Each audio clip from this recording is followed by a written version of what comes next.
ನಮ್ಮ ಕಾನ್ಸ್ಟಿಟ್ಯೂಷನ್ನಲ್ಲಿ ಇರುವ ಪ್ರಿಯಾಂಬಲ್ನ ಕೀವರ್ಡ್ಸ್ ನೆನಪಿಡೋಕೆ ಒಂದು ಸಿಂಪಲ್ ಟ್ರಿಕ್ ಇಲ್ಲಿದೆ. Doctor triple S was fond of jalebi. Here D stands for democratic, which means the government is elected by the people, ಅಂದರೆ ಜನರು ಸರ್ಕಾರವನ್ನು ಆಯ್ಕೆ ಮಾಡುತ್ತಾರೆ.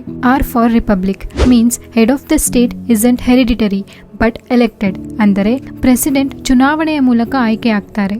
Then triple S stands for the first S being sovereign means making decisions ourself, ಅಂದರೆ ಭಾರತ ಸ್ವತಂತ್ರ ದೇಶ, ನಮ್ಮ ದೇಶ ಯಾವುದೇ ಇತರ ದೇಶದ ಅಧೀನದಲ್ಲಿಲ್ಲ. And the second S being socialist, focusing on the quality of social and economic aspects.